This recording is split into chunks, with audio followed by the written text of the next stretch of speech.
signs that say, all these people are littering, look at how much you're littering. And it actually increases people's likelihood that they're going to litter there because they see that, oh, everybody else litters here, so I may as well. It was devastating and really affected my sense of self and my sense of identity. Yeah, I only use the doctor title for work. So essentially to tell people that I'm out of my training period of getting a PhD. I've done my apprenticeship. I'm now a fully fledged professional, I suppose. Got it. And when did that happen? That was February this year. So I'm technically a very new doctor. Amazing. And it's a PhD in behaviour science. Yeah, in behavioural science. But I've been a researcher for maybe 7 or 8 years now. I've been in and around research, but not had the rubber stamp. Got it. Okay, so audience disclosure before we start. Alex and I know each other from school, and we recorded a podcast all about behaviour science, but I guess we forgot to do like helpful case studies of behavioural science that people can use in their everyday life. So we're back. We also had like bad internet connection and whatever. So we're back to talk about behavioural science. And I think to make sure I don't get like carried away asking random questions, we can just like get straight into it, and then we'll do growing up in a little bit. Yeah, that sounds really good. And thank you for letting us have a go at the case studies. It's always fun to talk about the theoretical stuff, but it's not necessarily useful for people to hear about theory. It's probably more useful to hear about how they can apply it in their own lives. Yeah. Amazing. Okay, so quick definition to begin with. What is behavioural science?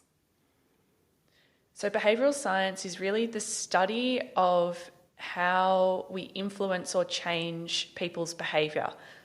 And behaviour is a measurable action. So it's a thing that you can see somebody doing. So for example, you could see someone clap their hands. You can measure that. You can see that that's a distinct behaviour. Or you can see someone sit up or sit down or do exercise on the weekend or take a glass of water. You can see all of those behaviours. So behavioural science is how do we influence behaviour? Got it. For good, in your case. For good. In my case, yes, but there is very, very good... No, it's not good. There is very effective behavioural science that happens in things like gambling or marketing of junk food or marketing of soft drink. They're really, really good at behavioural science, and they use some of the same tips and tricks that we use, but personally I only do for social good. Or the tech companies, I guess, how to keep you on your phone. Yeah, absolutely. Keeping you locked in, keeping you engaged. Yeah, they're really, really good at what they do. Okay, and how did you get interested in behavioural science? I've always been really interested, I suppose, in psychology and exercise science, but I kind of came to a place of wanting to understand, so one person will do a behaviour or will be motivated to do something because of intrinsic reasons, so things that are attached to their self-worth or what's important to them, or because it feels good to do the behaviour itself. So some people like to go swimming because swimming feels really good, whereas other people will do a behaviour or take up an exercise routine because of extrinsic motivators, so things outside themselves. So that might be something like, well, if I exercise, then I'll lose weight and look good. That would be an extrinsic motivator. So I'm really interested in that distinction between the intrinsic and the extrinsic. And the other part of it that's always been really interesting for me is the creation of health policies and health programs to try and influence behaviour and to make our population as healthy as possible. But how do you do that? How do you influence somebody to stop smoking or to exercise more or to be careful about their sun exposure? That's always been a really interesting question for me. And I suppose my studies have gone down a pathway of looking at psychology, then looking at public health, and now with a PhD in behavioural science, it's kind of just built. Got it. Okay, cool. Yes, and we'll go into like the whole pathway there afterwards, but let's jump into a case study, because I think that is like, there are so many people listening, or it's just all of us, right, that it's like that extrinsic thing, like we want to change something in our life, but it's like, how do you make it stick? And even you saying those definitions, it just makes it seem so obvious. It's like when you're doing something because you like doing it, it's like obviously you're going to do it. But when you're doing something because you've been told you should, or like you know it's kind of something you should be doing, it's so much harder. Yeah, that's right. And there are, I suppose a caveat is there are lots of different ways or theories or frameworks that are used to try and influence behaviour.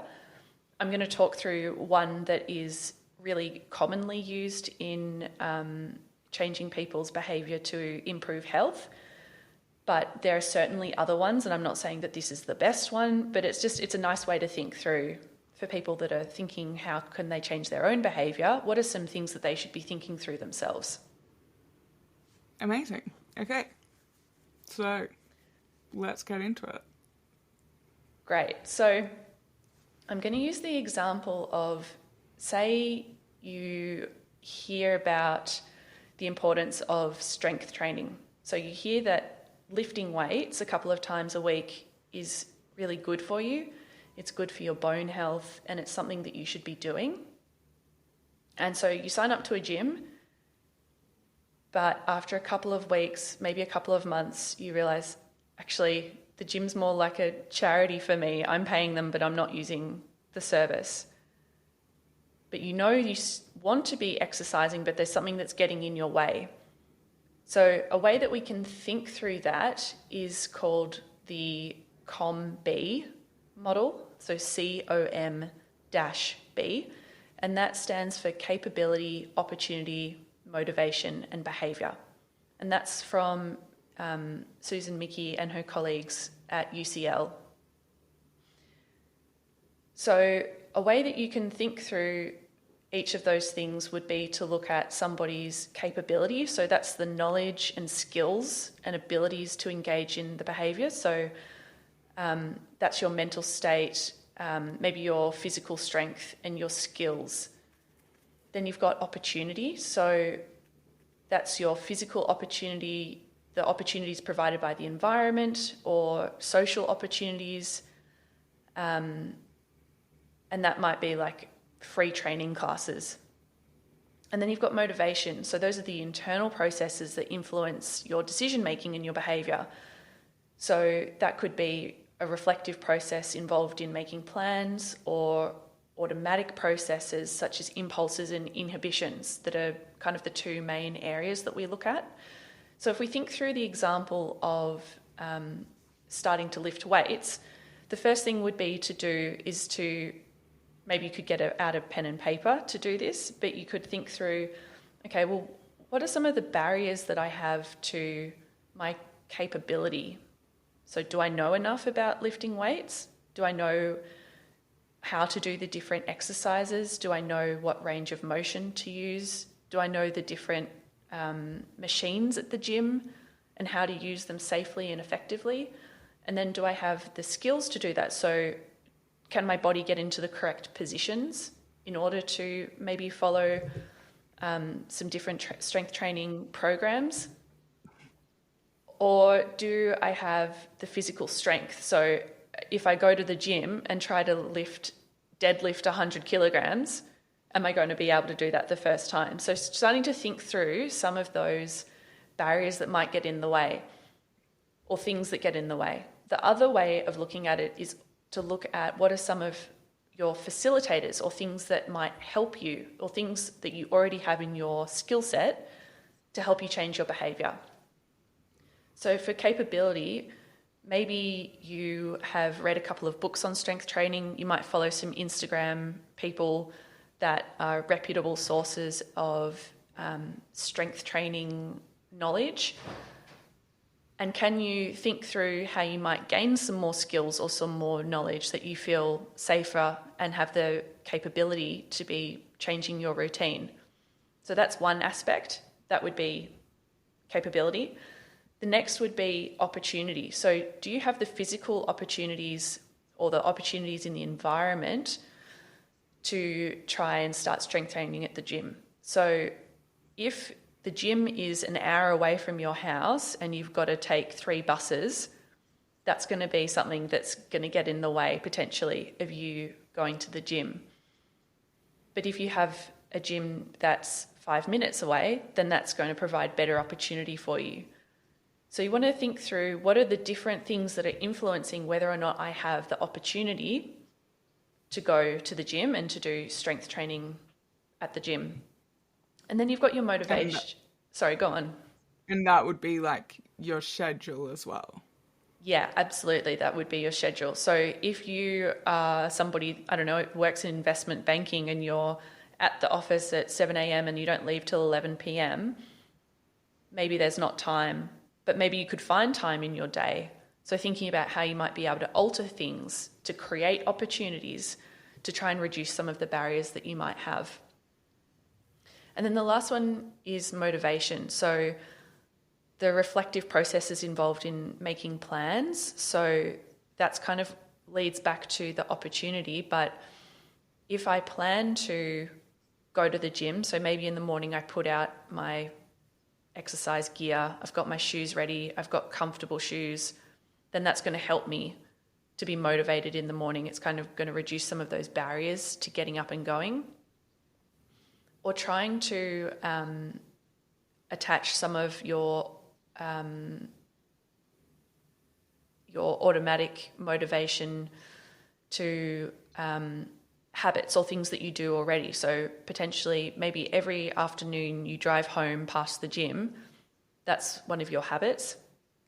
Can you change it so that you go into the gym on your way home? Can you put your stuff ready so that you can kind of attach your gym going to something that's already going on in your life?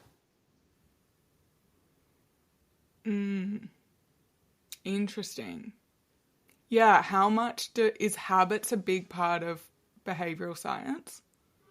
Yeah, it's certainly one massive part of behavioural science, and there's that really, really good book that is James Clear's book. Atomic Habits. Yeah, Atomic Habits, which is a great example, I think, of making the habit part easy to understand. And in his book, he goes through a process of getting you to identify and think through different barriers and facilitators to your own habits. So that's, a really good example if you want something to go away and read. I suppose the thing about behaviour change is, as you would have heard, we've gone through so many different things that you can try, and there are going to be lots of different barriers and facilitators. And I think for people at home, it's really great to try and think through, well, maybe what's the most easy one for me to change that's going to have the biggest influence?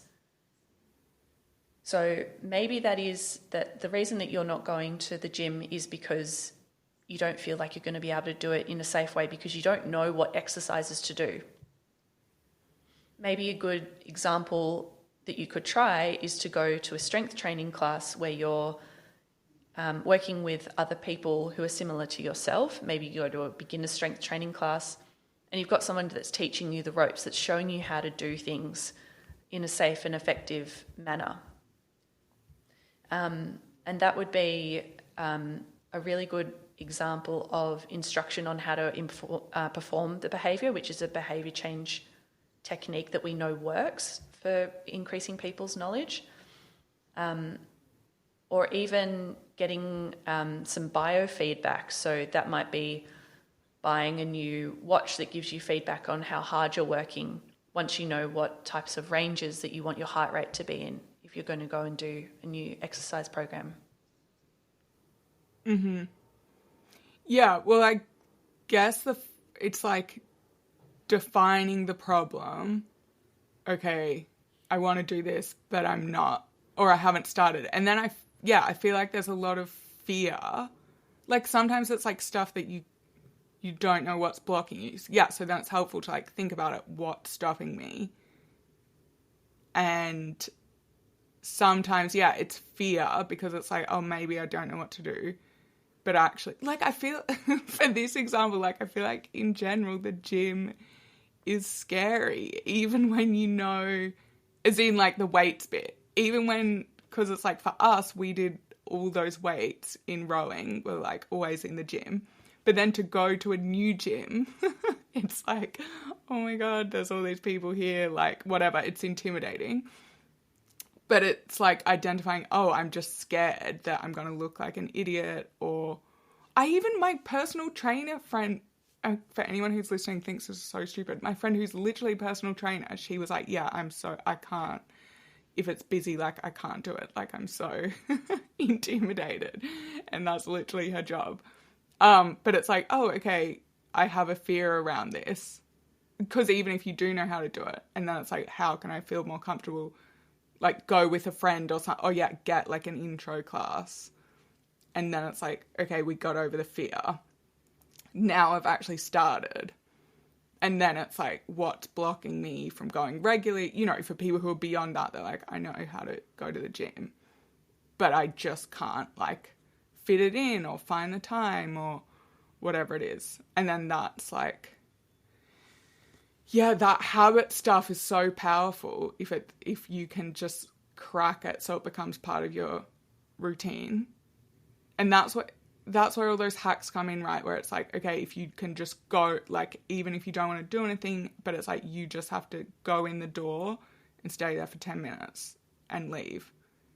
And then it's like creating that habit.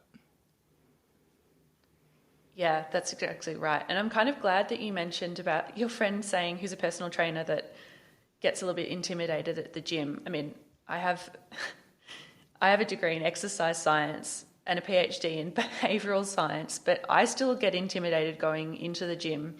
And I actually chose this example because I have just come back from a couple of months break from the gym because I got really bored of the strength training that I was doing.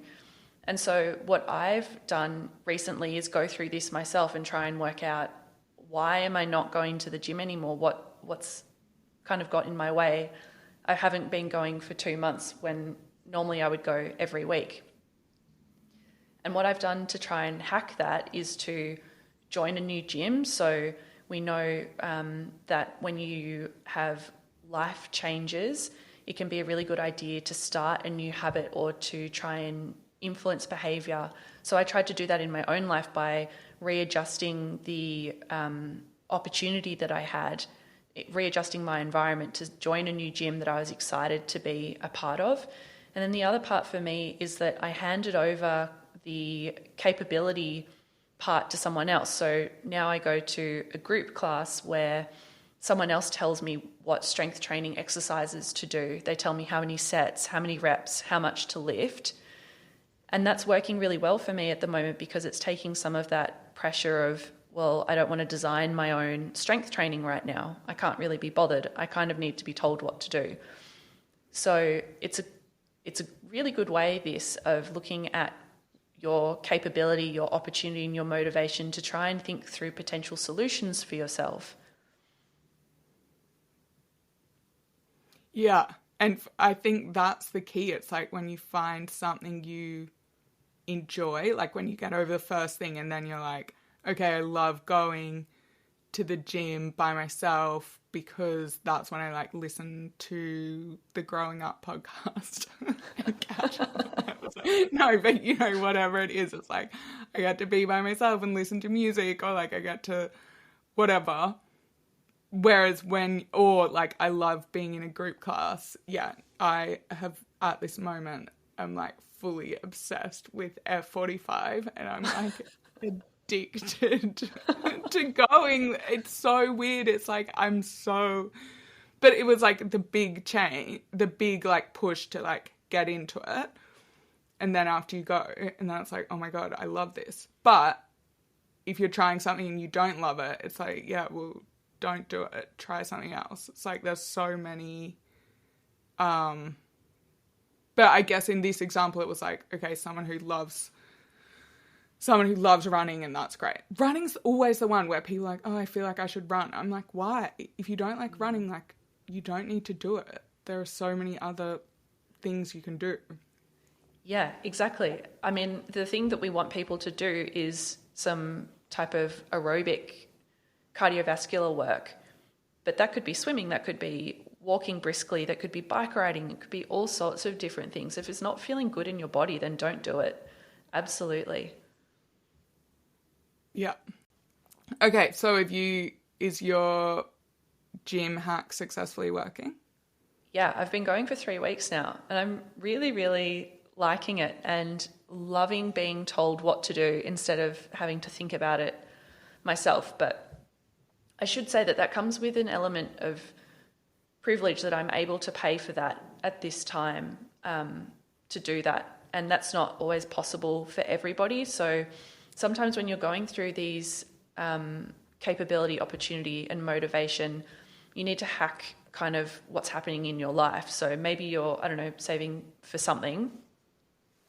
And so you might need to do YouTube videos for a little bit, but how can you find the one that's going to work best for you? What's the one that, you connect to most, that helps your knowledge, helps your opportunities, helps your motivation?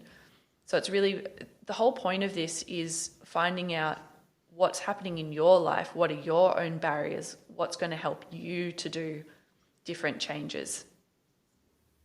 Yes, I love that. Yeah, I feel like that is, you can just remove, if you don't like being in gym environments, which is kind of me, I just did so many of those, either YouTube, like Joe Wicks, love that guy, or whatever, your Australian equivalent, Kayla, or whoever it is, or you can just do body weight stuff in your room. Like, it doesn't cost anything. Yeah, on YouTube, doesn't cost anything. Like, don't need space, like, need, like, minimal amount of space to just do, like, push-ups or burpees or whatever. And then you can also do that with a friend, like, if you want the social aspect. But yeah, there are so many. But that's what I was going to ask you. That must come into behavioural science, like that, the whole penalty thing. Because yeah, if it was me and it was like, I'm promising myself to get up and go to the gym, no way would I get out of bed. But because I do it with classes, like ClassPass or F45 or something, it's like there's a financial penalty if I don't turn up. Yeah, and that's a really interesting one. We know that incentives can work, but you've got to be really careful about which person you're talking to about that and what is the value of the incentive. So, for example, maybe it's only a $2 cancellation fee. For some people, that's not going to be enough of a motivator to get them into the gym. So it's going to be different for everybody. And that really comes into thinking about behavioural economics, which is another kind of area again. Oh yeah, that's so interesting on the fines, because in London it's like there are just people breaking all the road rules all the time, but it's like the cost to pay the fines, it's just like whatever, like it's just part of like the cost of driving. Mm-hmm. Whereas I think it's Finland or someone did means adjusted fines, so it was some like professional athlete got like a $23,000 parking fine or something. Wow. And then that kind of plays into that, if you're somebody who is on a lower income, then that fine's going to hit you so much harder, a $100 parking fine versus somebody who just parks wherever, whenever they like, because they don't care about $100. The incentive is a really, really interesting area of behavioural science, yeah. Mm-hmm. Okay. Should we talk about the implementing the health incentives at work as well? Because that's the other thing I was thinking, like, with this example, that's great that there's people out there who intend on, like, they have the knowledge, they have the education, and they want to make the positive change in their lifestyle and have, the ability to take time to, like, think about it and then to, I guess the privilege involved in having the time to think about it and then incorporate this into your life. But there must be such a big, it's like a huge amount of the population, or just all of us in general, that we need other influences to help us. Because something, just like sitting at a desk all day, or like the whole example with the food that's around us all the time. So when the environment outside us is changed, that can be really helpful. Is that kind of related to some of the workplace stuff? Yeah, it's certainly related to, so I'm just trying to think of an example of a workplace one, but a good one at the moment actually is that we are seeing lots of high rates of burnout right now we're coming out of COVID. Burnout is really when you feel like you don't have control over your work and you have ongoing chronic stress within your work. And they've recently done a trial in the UK with a bunch of companies that looked at implementing a 4-day work week, and lots of people would have heard about. And they found that rates of burnout decreased with a 4-day work week, which is a really interesting change of environment for people, and to see how that affected their stress levels and to see how that affected their their perception of the control that they have over their own lives, and to try and reduce some of the stress there. So that's actually quite a nice example for burnout and changing environment. Mm-hmm. And so for the work you do, is it like public health has identified something and then has identified something that can make a positive change, but then they need help implementing the change, because just like writing it on a pamphlet or something isn't going to do anything. You actually need to figure out how to change behaviours. Yeah, that's right. So much of the work that we do, so I'm at Action Lab at Monash University in the Department of Human-Centred Computing, which means that we do digital health. And a lot of the work that we do here is trying to combine two areas of research. So one is implementation science. So that's how do you get an evidence-based practice into health services or into education settings, or essentially how do you improve health using evidence-based strategies? And then the other part is co-design. So how do you design a program that uses people who will eventually use the program, or different stakeholders? So that might be the end users, so the general population potentially, or the program managers or clinicians, be that allied health or nurses, midwives, GPs, other doctors. And you involve all of them in the design of your program, so that the program is meeting their needs, instead of assuming that when you design a program that you will be able to design for everybody's needs without asking them. So that's something that you kind of see in health research, that they say that there's billions of dollars of waste of health research that we do. And this way of thinking of implementation science and co-design is really trying to address that. We need to include the end users, of course, in anything that we design, and we need to think through strategies for how we're going to implement an evidence-based practice into services. So a really good example of that is actually a funny one. So when you go to hospital and you have surgery, they give you non-slip socks, or at least they used to give you non-slip socks. But we know that the non-slip socks are actually more dangerous than walking without the non-slip socks, which is potentially counterintuitive for a lot of people. So we need to work out a way of de-implementing or getting that practice of using non-slip socks out of the health service.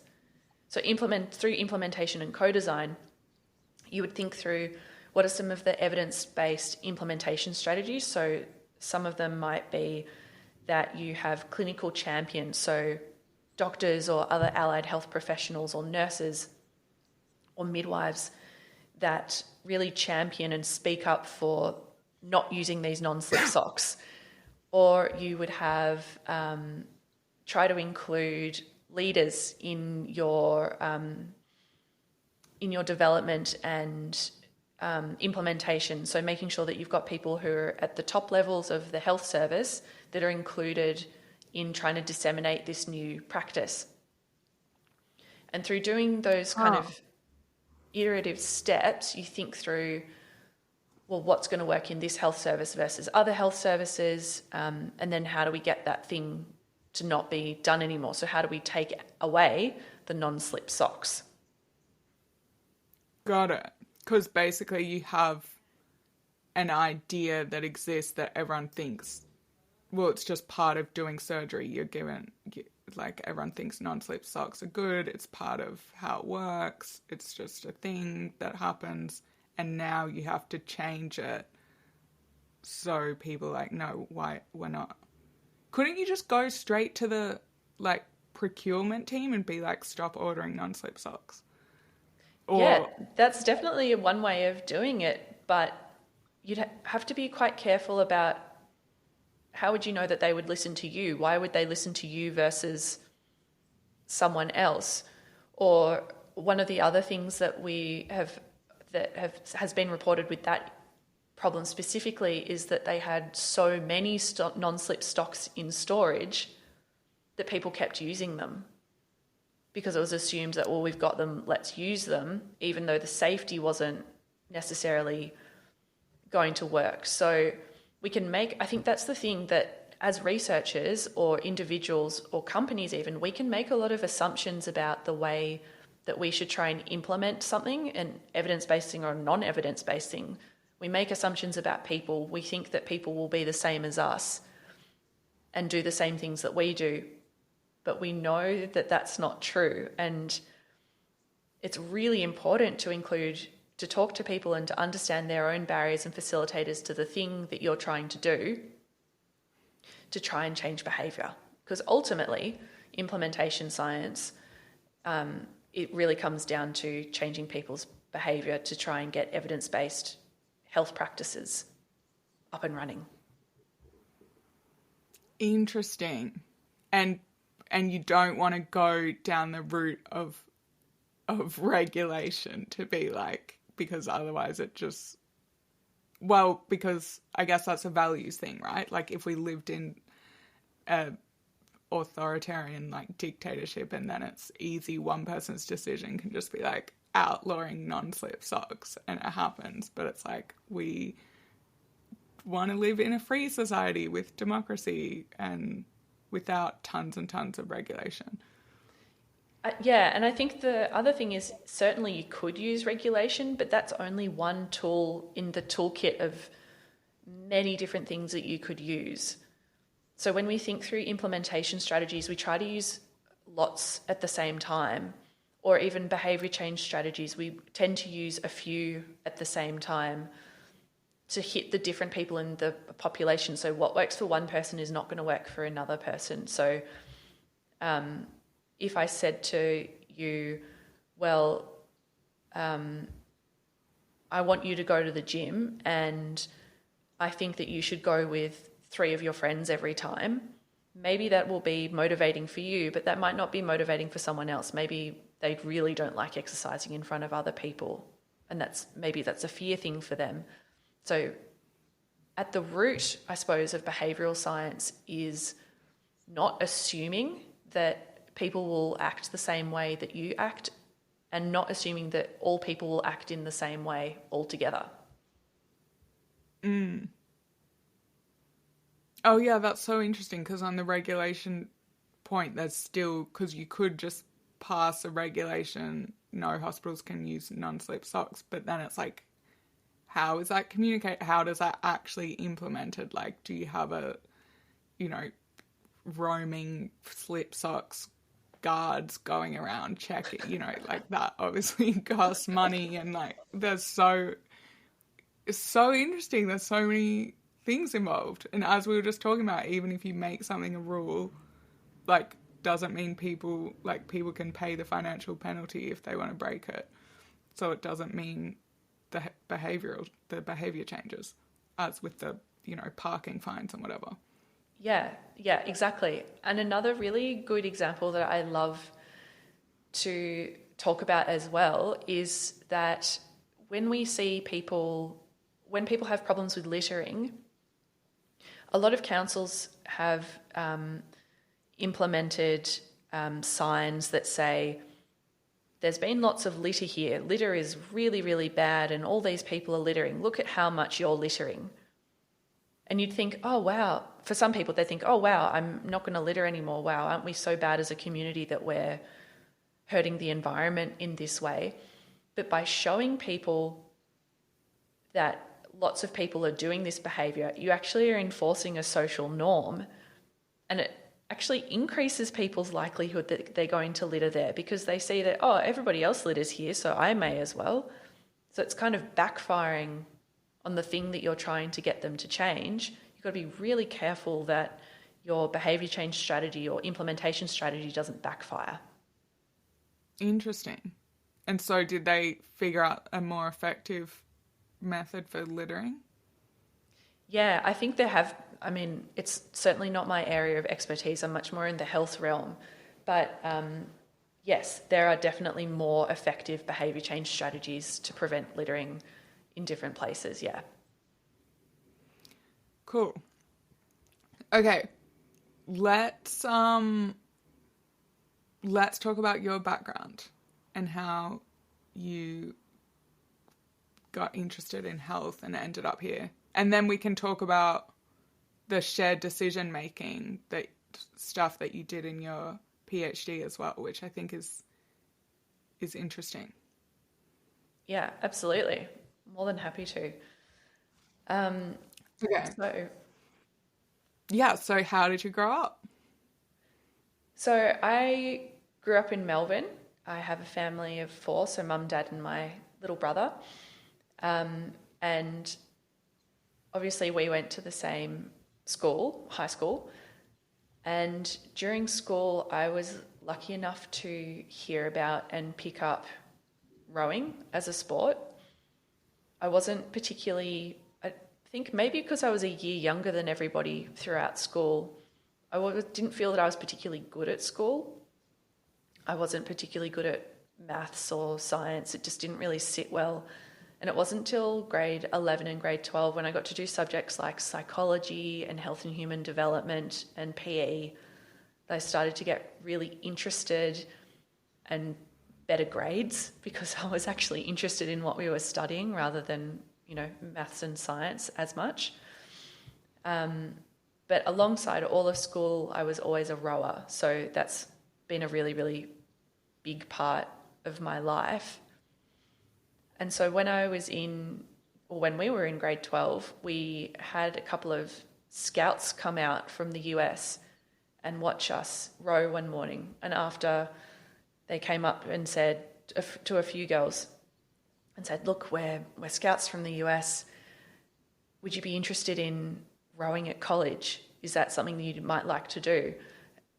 And when they said that, I was so excited and really felt like this is the right path for me. This feels really good.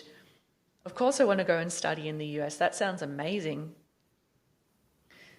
So through a a few months of back and forth with coaches, I eventually got a scholarship to study at Washington State University, which is a rural town on the border of Idaho and Washington State in a place called Pullman. It's actually where they grow most of the US's lentils and wheat. So it's a really beautiful area, but it's quite far removed. And I rode there on a 4-year scholarship and had a really, really good time. If you think about what it looks like, I don't know if anyone's seen Bama Rush, that new HBO Max program where they show what it's like to rush a sorority. It really was like that. It was exactly what the college experience looks like on TV. That's what it was like in real life. It was amazing, but it was also incredibly difficult being so far away from my family, being very young and trying to perform as an athlete and to perform as a student at college. Yeah, so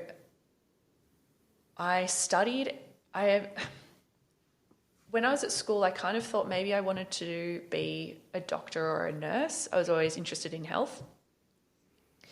But when I tried to do the pre-med track, it was really not for me. It was all the organic chemistry and the difficult maths subjects, which were not my cup of tea. I really liked the anatomy, the physiology, but the harder subjects I kind of struggled with. So I ended up doing exercise science and psychology because that's what I enjoyed.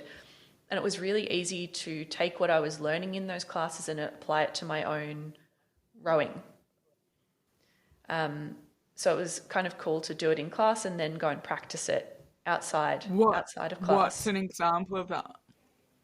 So I think, so the one that always comes back is thinking about that intrinsic and extrinsic motivation that I was talking about at the start. So sometimes I would be having a really bad day at training and thinking, I don't want to be here. I don't want to work hard today. I'm not feeling it. It's not feeling good. But to remember that my reason for rowing was because I really love the feel of you feel like you're flying across the top of the water. For anybody that's ever been in a fast rowing boat, you can't really describe the feeling, but it kind of feels like flying.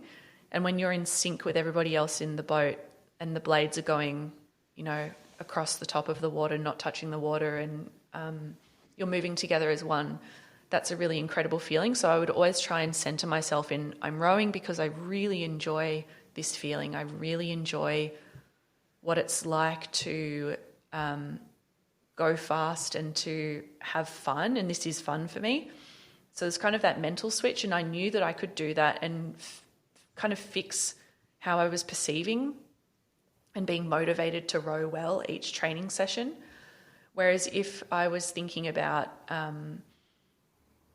how other people that I was competing against were doing, or thinking, I've got to row fast because I want to get into this good boat and that means X for my life, I never performed well, particularly under those circumstances. And I think because that was an extrinsic motivation, like I wanted to perform well for my coaches so the coaches like me.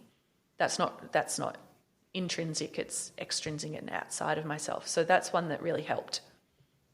Interesting. And yeah, because of course a lot of that's out of your control as well.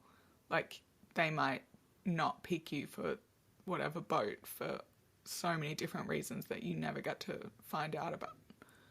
Yeah, exactly. And it's kind of thinking back, it sounds so cliche, but controlling the controllables. Like I can control how I feel in the boat, I can control how I move my body in the boat. But yeah, they might just want to give somebody else a turn at being in this specific boat for this specific day for whatever reason. And I can't control that. And they're not going to tell me. Yeah. Because was that like every session? Like how often do the boats change? Is it like every week? Yeah, so we had practice at 3 p.m. or would leave for practice at 3 p.m. every day. And at around somewhere between 12 and 1, we would get the boats list. And for me, I was anxious about it every single day. Just before, like during lunch, I'd be really nervous about it. And then the list would come out, and then I would think about, what does that mean for me? What did I do wrong yesterday? Why aren't I in the top boat? Why am I only in the second boat or the third boat? Why have I been dropped to the fourth boat this week? And that was kind of hard to deal with, but it made for feeling like you're always in competition with yourself and always feeling like you're in competition with all of your teammates. So yes, you have really great relationship with your team, but you're always competing against them, which can be also difficult if you're on scholarship, because your worth is tied to their payment in you. They've paid for you to go to university. They've paid for you to be there. So if you're not performing, then that can be troublesome for your scholarship. So there's all these different incentives and different motivating factors that are working. Mm-hmm. And how intense was the training? It was pretty intense. It was, 2 or 3 trainings every day, which was, I really liked every day. Yeah, every day. I mean, Sunday was normally a really easy day or a rest day, but we'd be in the gym at 5:45 in the morning doing weights. Often you'd have cardio at lunchtime, like steady state cardio, and then you go row on the river in the afternoon. So yeah, it was a lot. And you'd be on the river like 6 days a week? Normally 5 days a week, yeah. We'd do big ergo sessions or rowing machine sessions on Saturdays, and then kind of take Sunday a bit easier. Wow. And did you love it, looking back? I really enjoyed the feeling of rowing, and I wish, well, maybe I don't wish. I think I wish that I had have known that it was my last row when I was in the boat having my last row, because I unfortunately was injured in my senior year of college. I had my last row at nationals, US nationals, college nationals, and had my last race, and I didn't know that it was. So it's kind of a bittersweet. I don't feel like I got to finish rowing in the way that I wanted to. Huh. And you've never rowed again since? I think I've been in a boat maybe once since, but it didn't have that. I didn't feel like I was flying. I didn't feel like it was fun and effortless, because it's hard to get a crew together and to get it to feel good. It's a lot of time, a lot of effort. And the movement of rowing now really hurts because I've got a couple of herniated discs in my back. It doesn't feel good anymore for me. And so what was that like, having your rowing career suddenly end with an injury?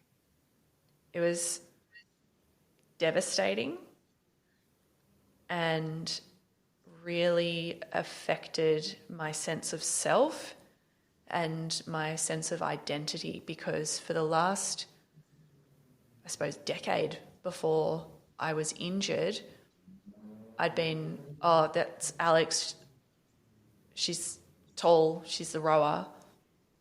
And it was so wrapped up with my sense of identity, because I was good at rowing. I mean, obviously not an Olympian, not incredible by any means, but I was good at rowing. And to have that taken away from me suddenly while I was in a different country coming into my last year was really, really hard. And without that support, it was really, really difficult. Yeah, because that's a massive, if that's like your life 2 or 3 times a day, and presumably like your social life, because it's like, were you living with these, it's like how much of your time would have been spent with these people who are all to do with rowing? Yeah, it was almost 24/7. So I had a really amazing housemate in my last couple of years who was a runner, an Australian runner. But the rest of my living situation was living with rowers. So eating, sleeping, training with rowers, talking about it. I was often in the same classes as them because a lot of us studied exercise science and psychology. So I was constantly surrounded by it. And to suddenly out of nowhere have that taken away from you, but you still need to be part of that community and see it all the time was really, really difficult. And there was also a big sense of guilt because they were still working hard and I felt like I should be working hard to make our team better and to try and get us to the next level. But I couldn't, obviously, because I was injured, but I had a big sense of guilt and shame almost about it, like I was too weak and it was my fault for being injured. Of course it's not, you can't, I know that now, but at the time it was really, really hard to deal with that. And I think with sport more generally, we don't do a good job of preparing people to retire and preparing people for what it's like when you're not spending all of your time doing the sport. I was, I suppose, a little bit lucky in that I really enjoyed research and I had done a bit of research in my degree and felt like it was kind of something that I wanted to pursue. So I put all of my time and energy into my research classes and getting better at doing research. I had something to fall back on, I guess. But for, a lot of athletes, that's not necessarily the case if they haven't had that time or been prepared properly. But yeah, that's even harder, like your specific situation, because not only are you away from your family, you're in a small college town in the middle of nowhere. There's nothing else. It's not like you have family, other friends, some kind of random job that's nothing to do with uni. Like everything is to do with uni, and like rowing was a big part, and then it's gone. It's like you can't. It's just there. Yeah, exactly. It was all consuming and you're exactly right. It was in the middle of nowhere. So it wasn't even like I was in, I don't know, LA or New York or San Fran or even Seattle, where there's other stuff to do, other communities to be a part of. It really, sport was everything there and my rowing community was everything there. So to have that taken away was, it was devastating. Did you at least manage to make up for like all the going out and social stuff you would have missed while you were hardcore training? Yes, I did. I think I spent maybe most nights, or at least, most nights of the week at the college bar once I was in my senior year, which wasn't great, but I certainly made up for lost time. Nice. Okay, so then what was your path after finishing up your undergrad? So I finished up my undergrad and was actually accepted into a PhD program at the same college. And so I was set to stay in Pullman for another 7 years. But I started the semester, probably got 3 or 4 weeks in and realised this is not for me. I have made a huge mistake. I don't want to be still living here. I really miss my friends and my family in Melbourne. And also the PhD program wasn't the right fit for me at that time because I don't think I was mature enough for a PhD. I needed a bit more life experience. And one of the things that we kept discussing in the PhD coursework was that, well, maybe you have a program or a thing that you want to get up and running with a population of interest, but if you can't prove the cost benefit of that program, then there's no way you're going to be able to get it up and running. So it felt really pessimistic and like it was going to be a really, really hard slog, which I know now, health research, it is difficult. But at the time, I don't think I was quite ready for that, and needed to understand a bit more about the systems and organisations that health works within to try and make a change, I suppose. So I saw that the University of Melbourne had a really good Master of Public Health, and that felt like it was the right decision for me because it meant that I could learn about different areas of the healthcare system and learn about creating programs and policies to make people's health better, to learn about what's worked really well in the past, and then also to learn about the health economics of different programs. So I ended up doing a major in health economics at Melbourne Uni, and learned a lot about policy and really all of the interacting systems. And it was super interesting, great, highly recommend that master's degree. And so I guess it was in between when you'd left the PhD that you came and stayed with me in New York, right? But did you know what you were going to be doing at that point? Or you just knew you were going home? I think I probably had just started applying to that program at Melbourne, and I wasn't sure that I was going to get in, because when you're a student athlete, it can be quite hard to keep your grades up. I mean, I had perfectly okay grades, but not outstanding. And I was really lucky to have gotten into a PhD program with grades that weren't stellar. So yeah, when I came to see you in New York, which was so much fun, I love New York and so happy to go back there anytime. When I came to see you, I think I was planning to do that master's, hoping to get into that master's. And was your attitude at that point like, okay, this really horrible things happened, but I really like researching and I can see a path forward, and I'll move back to Melbourne and like figure things out? Yeah, exactly. I kind of was going from a place of I'll work things out when I get home. I just want to be with my family. I just want to be with my friends and my community. And also to not feel like an outsider.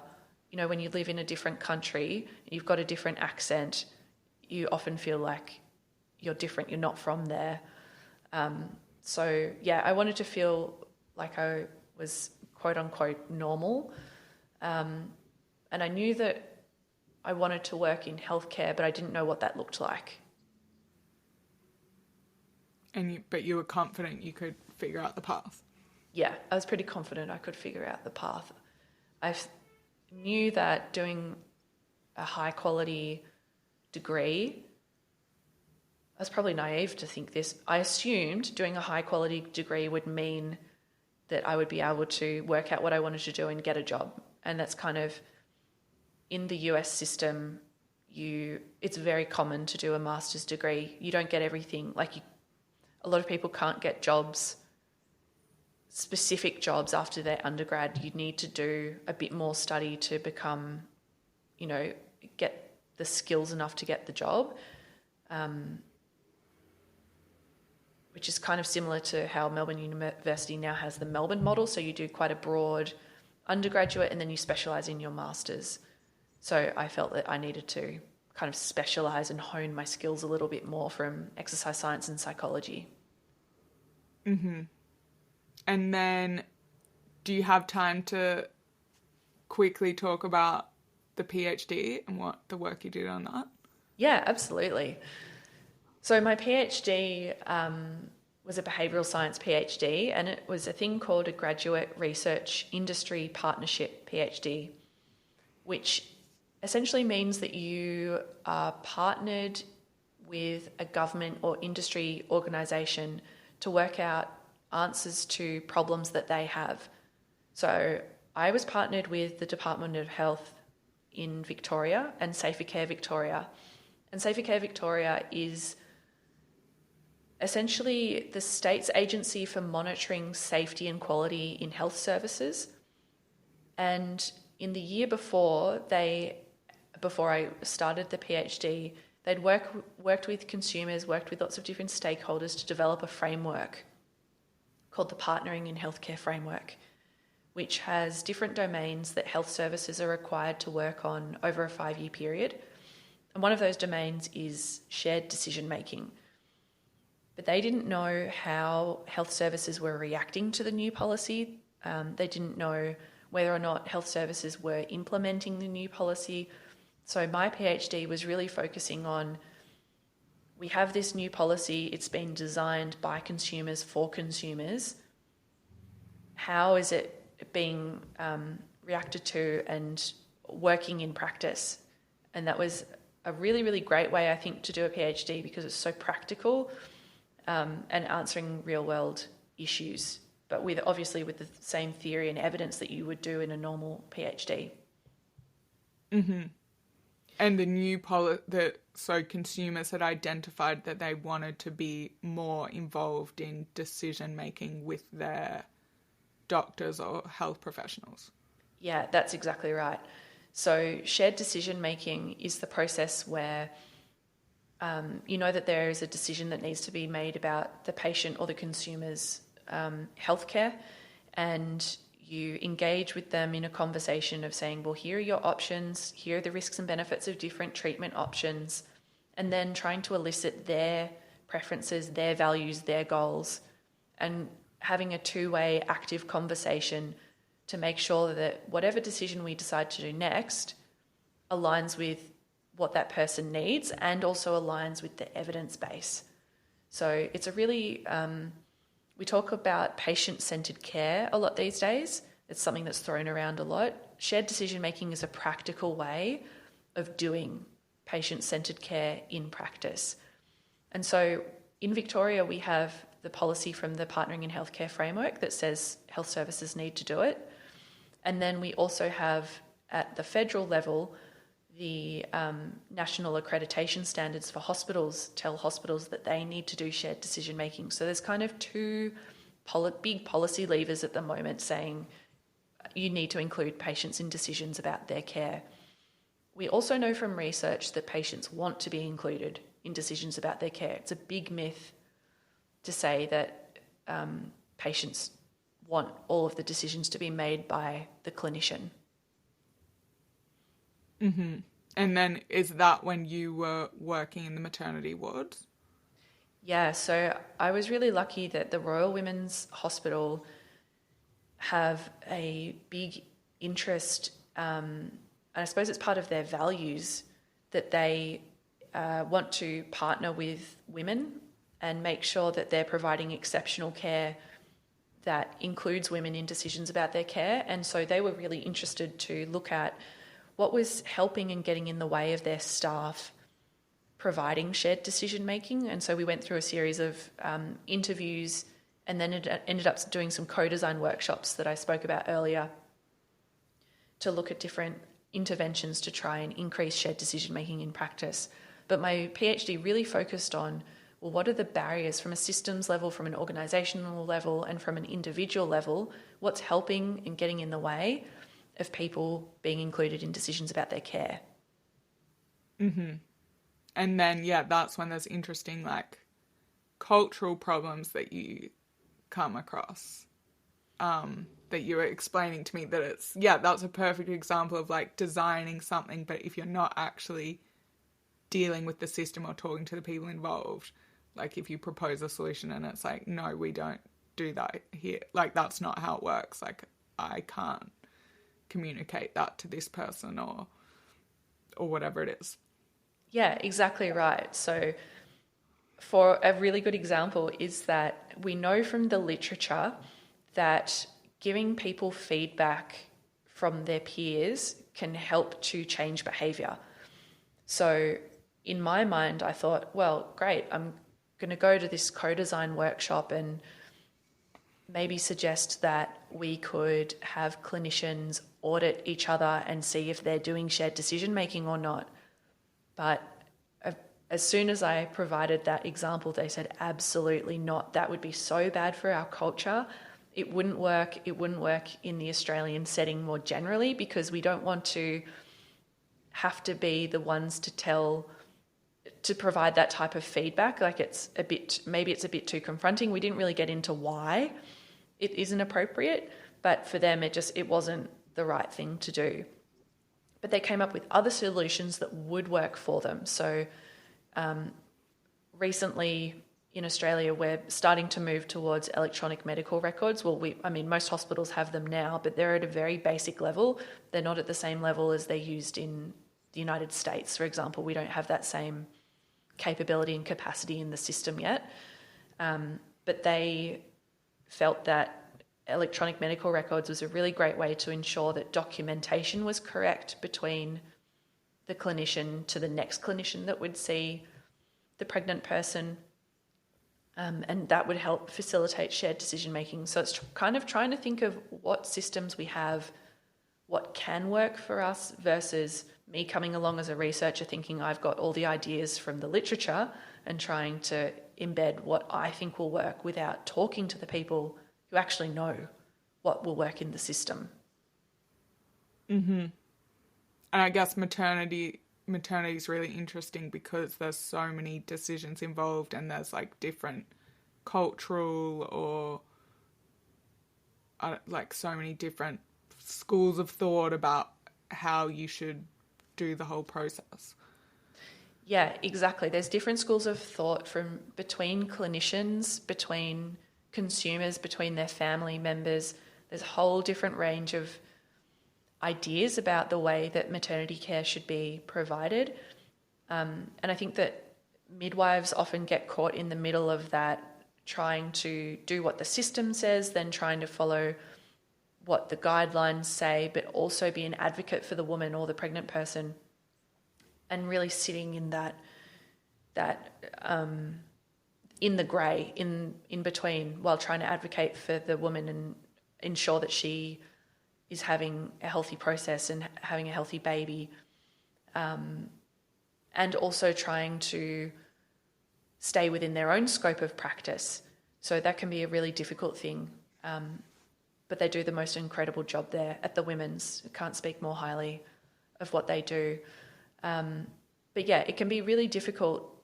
And the point of shared decision making is that we're bringing together the evidence. So we have to stay on top of what the evidence says, what are the risks and the benefits for different people. But then we're also talking to the person and understanding their preferences and their values and goals. So a good example of that is that some people, for whatever reason, might have this is quite a simplistic example, so excuse me, but they might be terrified of needles. But if you don't engage with them and talk to them and understand that they have that fear, then maybe you're saying, well, we'll give you an epidural because you as a clinician, that's what you assume everybody wants. That's a very, very simplistic example. But just to kind of show that through shared decision making, well, maybe we find out that another alternative is better for this person for whatever reason, in line with the evidence and in line with their preferences. Mm-hmm. And they then feel better being consulted about it. Yes, I suppose that's really the most important part, is that people, when they're included in decisions about their care, they feel better about the decision that was made.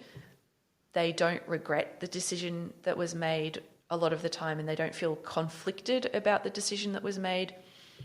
And also, if the decision changes, then they know the other treatment options. So in labour, for example, if all of a sudden you haven't been consulted or spoken to about different options that you might face, then that can be a really scary time to have to consent to something when you haven't heard or been provided examples before. So it's going through a process of knowing your options, risks and benefits, just in case the decision has to change later as well. Mm-hmm. Yeah. So you can see how that would be a really tough job to get, doctors, health professionals who are doing important work, stressed, overworked, and to be like, yeah, okay, the way you're doing stuff isn't like could be better. Can you make sure you treat your patients like this? Yeah, it can be. Yeah, it's very, very difficult to change people's behaviour, especially in a system where we've got people that are overworked and underappreciated, essentially. So especially for our nurses and midwives as well. And even the administrative staff and, you know, the other staff around the health services, everybody's tired, everybody's not feeling great. And so to try and put something new into the system can be quite difficult. But my experience in talking to a whole lot of clinicians is that, well, at the end of the day, we want what's best for the patient. We're in this because we want to help people and we want their healthcare to be as good as possible. And shared decision making helps that and facilitates that. So a lot of people are on board with it and it feels kind of a natural thing to do.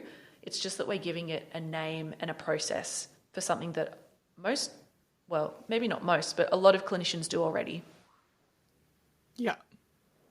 Amazing. Yeah, so you're on the same team and you're working together. And then when it's like obviously better for them if the patients are happier. You're providing them something that can help them have a better outcome for what they want anyway, which is happy patients, happy, healthy patients. Yeah, exactly. And also patients from a systems perspective, from a money perspective, patients tend to choose the lower cost option. So health service usage decreases when we use shared decision making. So from a systems perspective, it's also a really good idea. So it's kind of win-win-win for everybody, but it's a difficult thing to implement. And I don't know that it's been implemented particularly well anywhere besides, well, actually Denmark is doing a really, really good job of implementing shared decision making at the moment. But they have invested a lot of time and resources into it. Huh. That's so interesting. This would be a whole nother conversation, but I was just thinking that's why it's so important, the incentives, because when there's things like doctors getting cuts of like referrals to go and get blood tests or, you know, the pharma companies coming in and it's like, we'll, you know, give you all these perks, like the more you prescribe this, and it's like massive conflicts. But hopefully that doesn't happen too much in Australia. Yeah, hopefully it doesn't happen too much in Australia. The way that it's definitely a US problem, and the way that they're trying to think about changing or stopping that is to provide value-based incentives. So when a clinician does shared decision-making, I think they have it specifically for CT scans for some specific conditions that providers have to prove that they have done shared decision-making in order to be paid. So that's one way that they're trying to implement and work with it for Medicare and Medicaid patients. But yeah, it's a challenging thing, and different health services work in different ways, and then different countries have different health systems, and in Australia we have different states that have different ways of doing things, similar to Canada. So yeah, the other unfortunate thing is that we don't have an ongoing funding mechanism for it in Australia. So we have policies that say that health services should be doing shared decision making, but we don't have any funding mechanisms for it, or really any way of measuring it properly. So we don't really know if it's happening in practice because the measures that we have are at an aggregate level. So they combine all of the data and we don't know what's going on. Huh.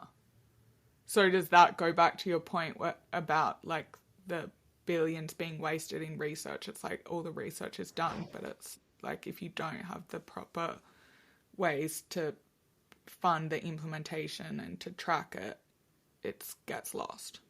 Yeah, exactly. So there's been all this research on shared decision making in particular, about what's the barriers, what are the facilitators, what could we do to try and implement it. But without that funding to do it in practice, so you need project managers, you need different resources to try and change practice. Without that funding mechanism, it can be really, really difficult. So even though we have it from a policy, the state policy says, the federal policy says, it's really, really hard to see it happen in practice. But the exciting thing, it sounds really doom and gloom when you say it like that. But I suppose the exciting thing is that there feels like there's a big groundswell in terms of shared decision making. So when you talk to patients, they will quote the Charter of Healthcare Rights, which is, I should be involved in decisions about my care. Of course I should be involved, that's my right. Which is pretty amazing to think that, 50 years ago, 60 years ago, it really wasn't the case. So we've come a long way, and there's certainly a groundswell, and clinicians are starting to change behaviour. So I think it's just a matter of time before it's implemented more. Amazing. Yeah, because I guess that's the other way. It's like if more, people listening to this now, they know that they can be part of decision making, and then if they're in that situation and they're not, they can ask the question or, feel more empowered to do so. Yeah, absolutely. I suppose if at an individual level, just to think when you go to see a different healthcare provider, thinking through, well, would there be any other options? You can say to them, are there any other options? How do those options compare? And then, try and ask some questions or think about your own values and preferences and goals before you go in, so that you can be ready to think about them when you're going through different decision-making opportunities. Yeah, cool. Okay. Shall I ask you the last 3 questions or anything else to add? You can ask me the last 3 questions. Yeah. Okay. How do you stay grounded? I think taking my dog out for walks is the number one way I stay grounded. If I'm throughout my PhD, if I was ever stressed out, which is pretty common in a PhD, he always comes over and reminds me that I've got to get outside, I've got to have fresh air. So yeah, he certainly keeps me grounded. That and my friends and my family. What kind of dog is he? He is an Irish wolfhound. So he's a big 60-kilogram dog, but he's a great big sook and he's beautiful. Oh my God, sweet. Okay. Is there a book that's had a big impact on you? Yeah, I think A Little Life is been the most amazing book for me to read. I would say, I saw a TikTok about this the other day, but someone said you should definitely not pick up A Little Life for a light read. It's not a light read. It is a be prepared to be really sucked in and to kind of go through the little life of these 4 people. So that's been a really incredible book. I highly, highly recommend it. It's really sad, right? It's incredibly sad. It's devastatingly sad, yeah. Is it disturbing or just... Yeah, parts are, definitely. It's not for the faint of heart. But the way that it's written and the friendships that they form are really incredible, and the world that you get brought into is pretty incredible. So, yeah, I don't want to give too much away by explaining what happened. So I would just say, if you want a pretty big read, that's a good one. And what 3 words describe the best version of you? I think the best version of me is honest, is motivated, and is, well, this is more than 3 words, but trying to make the world a better place. Amazing. Thanks so much, Alex. Thank you. It's been so great to chat and to catch up, and I'm glad that we got to go through the COM-B and to think through how you can actually use behavioural science instead of just thinking through it theoretically. So thank you.